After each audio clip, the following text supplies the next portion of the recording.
All right, y'all. So this is the story of how my car was repossessed and what it all has to do with shame because it is all tied together. So let me just tell you the story because I've been really needing to just get this out there.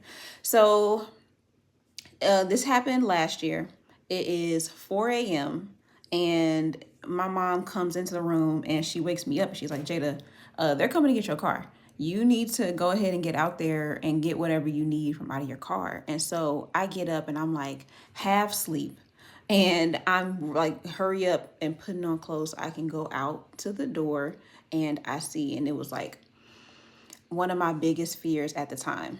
So I had this car, I was leasing the car. So it is like technically a repossession, but it's not like anything that's on my credit, right? Which is all God, by the way. I'm so glad that it's not on there. But the last year I was in a really tough space financially because I was like switching what I was doing with business.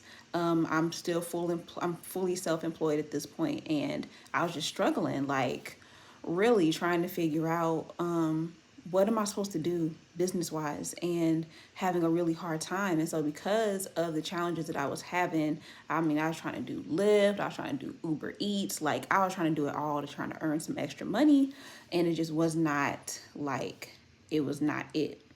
So I knew that it was coming because I couldn't keep up with the payments. So I go out and I get my things from my car, and I am at this point so embarrassed and ashamed because I I I knew this was coming, and this was like one of my biggest fears, especially when it came to having a car note.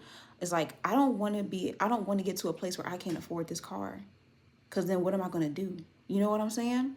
So I remember even at this time, I wasn't telling anyone like what was going on as far as like my car payments. No one knew I was having a hard time until that truck rolled up here and took that car out my driveway. And I knew even when they took it, I was not going to be able to get it back. I knew I was done with that car.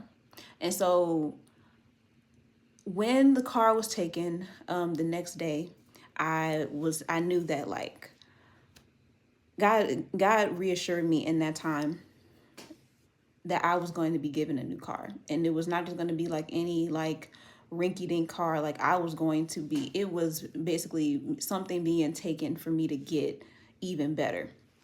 And now I would love to be able to tell you that that has happened already, but it has not. It has not happened yet. I have a car that I can drive, that I can use, and I'm grateful for what I have available right now, but it is not just my car, right? And it is not the car that God promised me I was going to get. This has been something that I have because I need to be able to get to places from time to time, right?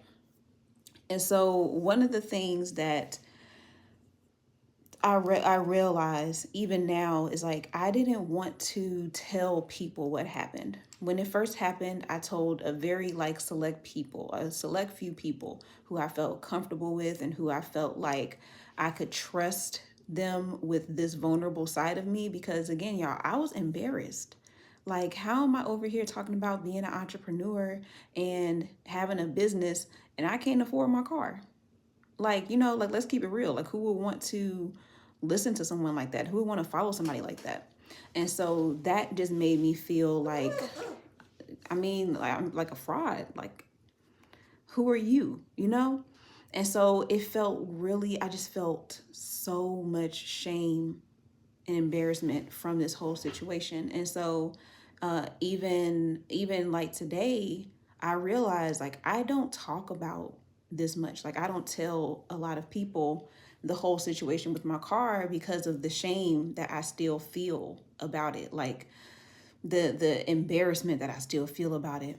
And it's been over a year since that happened. And so I wanted to hold out until I could be like I'm gonna tell you the full story. I wanted to be able to have a picture of my car in the background. You know how people have it with their car and they get their new car and they take their picture and they post it up on Facebook.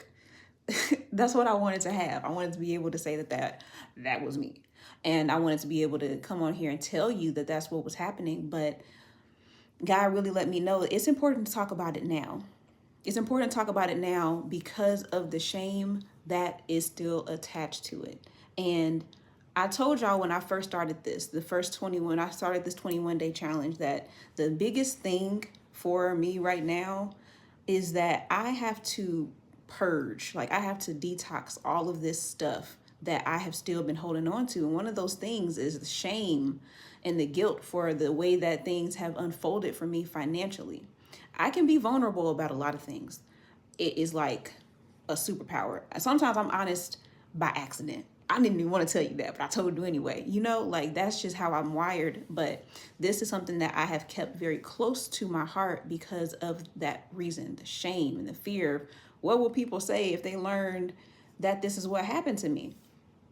And it's not like this cute little testimony that I can wrap up and put into a bow and tell them, you know, this is what has happened. No, I am still very much in this process of being faithful and knowing that by February next year, I'm going to be rolling in my dream car. And look, I'm telling you, like that is what God promised me. That is what I'm believing. I have faith and I have hope that that's what's going to happen. And I believe that me talking about it right now is an instrumental part of that coming true.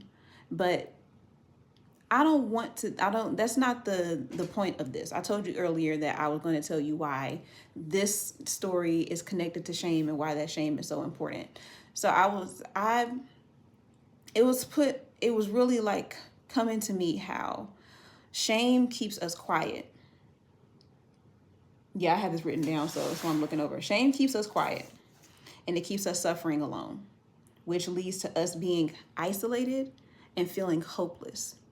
And when you feel hopeless, man, you don't feel like you have a reason to keep going in life. Like hopelessness is so dangerous because it literally makes us sick, heart sick.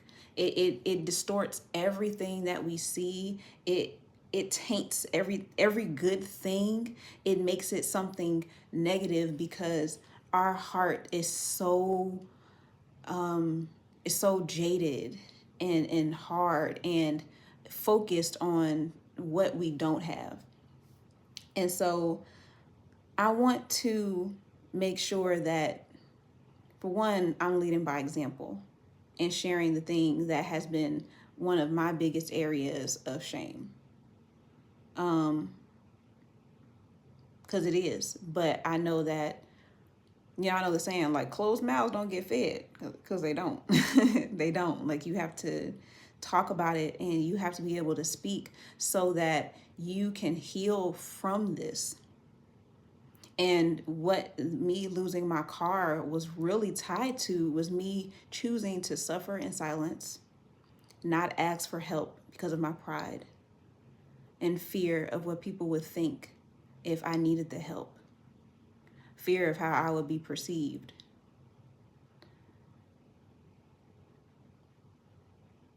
And so I want this to be the indicator for you to check in with those spots, those areas where you are feeling shame, where you are feeling bitterness. And no, I'm not even going to, it can turn into a lot of things, but I want to keep it on shame. What areas do you have that are shameful? And who can you go to? Who can you trust to share these things with? Because if it is not addressed, if we do not acknowledge it, it's going to literally make our hearts sick. And we have no idea what that's going to lead to. And it makes me think about Stephen Boss, Twitch. By now, you have probably heard about him taking his life. And I can't assume what led to him making that decision. But I know that for a lot of people, and myself included, there's this pressure that we have to figure things out on our own. And we end up disappointed in ourselves for not having it all together. And just taking the world, the weight of the world, and making it our burden, our responsibility. And what makes me so sad about it is that it's such a false narrative, especially for people who believe that they are children of God. Like, if you believe that you are God's son and God's daughter, you don't lack anything. You don't lack any good thing.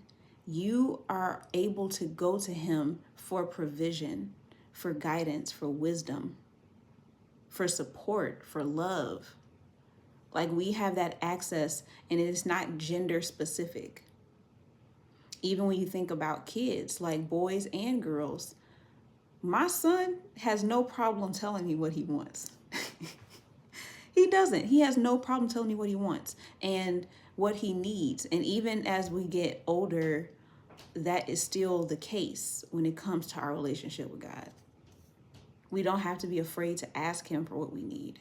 And we are able, when we speak to others about what's going on, to do a few things. The first thing is that you are actually putting a name to whatever is going on, which is important because now you're identifying it, and it can't hide. It can't torment you anymore because you've acknowledged it. You've called it out. The second thing that it does is that it gives you the opportunity to receive the help that you need, because now you are telling people, this is what's going on, this is what's happening. And this doesn't mean that everyone you talk to is going to be able to support you in the way that you need it, but you speaking it out makes that a possibility if they are that person. You really never know who is in a position to bless you. And so having the ability to put those words to it, talk about it, be real about it, and be okay with the fact that there are just some things that we do that is not cute. It don't look good. It looks crazy. It looks wild. Having a car taken at 4 a.m. in the morning, and them trucks are loud, y'all. Like, them trucks are ridiculously loud. It's dark outside, so all you see are these lights. Like, it is super duper embarrassing. And so I don't want to keep that a secret anymore. I don't want to keep holding on to that. I don't feel like I have to. And the third thing that talking about the things that are shameful has helped me to do is that it also gives you the opportunity to show others. It's not even where I want to go with that, but it gives you the opportunity to show others what it looks like to be vulnerable. It opens up a new level of relationship and of helping others heal, and showing the things that you've been able to overcome, even if it doesn't look like what you're doing right now is even worthy of attention. So there's another component to it that right now it's eluding me, y'all, because it's late. But if I feel like I have to come back to this, I will. But I think that for now, that is what I want you to take away from today. And that's what I wanted to be honest about for today, is that it has not been cute. And me separating my value from what I can produce, from what I can do, and how much I can earn, separating those two things has been the process this year for me. Because I don't want to amass a lot of things and money and relationships, or even get to a higher platform believing that the reason I got there is because I worked. I did it. I earned it through works. I earned it through hustling. Hey, Teresa, I earned it through, grinding, or really just doing things that were not, ultimately they weren't God. It wasn't God. And so I don't want to get to that place and be that way. I want to be able to say that when I see the things that I know in my heart are meant for me, when they start to come to pass, I want to be able to say it was all God. And I want to be able to say that boldly. And I also want to be in a place where I have the capacity to manage it well, that it doesn't overcome me and take me down. I don't want to reach a certain amount of money or a certain amount of income. And now all of a sudden I feel like I have to, I'm only good for what I can earn. I'm only as good as my bank account. I'm only as good as how much I can buy for someone or what I can give them. I don't want to start getting there and acting crazy. Like I don't want to forget. I want to have that foundation of a healthy relationship and understanding of who I am and be able to get more and still manage it. And I want my character to be in alignment, and I want to be able to have endurance and patience, and I want to be the same. I want to be who God has always created me to be, and I don't want that to ever be in question, no matter what level I'm at. So that is why it's so important for me. It was such a big deal for me to talk about it. And even like earlier today, I was like, I gotta talk about that guy. I gotta tell people about that. Yikes. Pick somebody else. I don't want to do it. But it was that was the initial feeling. But then the next feeling, especially when I understood like this is going to be, I get healed from this. I get to heal because I told the truth. I get to heal because I shared something that's so shameful to me. I don't have to hold on to it no more. It ain't mine. I don't have to. It's not mine anymore. I get to heal from the connection that I have made between what I have financially and my worth. I get to that's severed now. That tie is no longer there. So I'm excited even just for that part. But the car is coming. The car is coming. And it's going to be my dream car. And I am going to put up a post and showing y'all what car I'm talking about because it is going to be a thing. It's going to be a whole celebration when I get this car. So that's what I wanted to share with you. And I hope that you stay encouraged. And if you find yourself in a place where there is hopelessness, don't take that lightly. If you don't have any hope for what's coming next, you don't have any hope for the future, if you don't have anything that you are working towards, if it's starting to feel like why, like you're questioning like your existence, I really want you not to take that lightly. Do not take that lightly. And if you are somebody, especially if you are someone who's an influencer or a creative entrepreneur, I have a space available for you so that you do not have to experience this by yourself. So if you are in that place and you fit that category and you want to have support in something like this so that you can be honest and real and talk about what you're struggling with, that's where you need to be. Because that is one of the things that I am here to do.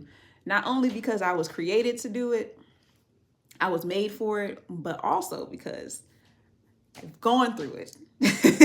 So you're not just talking to somebody who has no idea what you're talking about.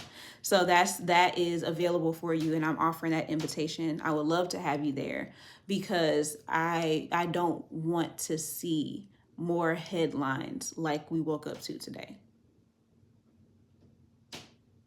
I don't. It's just so I'm not discouraged, but it is very sad. It just makes me sad for someone to go not truly knowing how loved they were, how important they were, regardless of what they could bring or what they could provide. I don't want to see that anymore. So that's it for tonight, y'all. I love you, and I mean that. And I will talk to y'all tomorrow.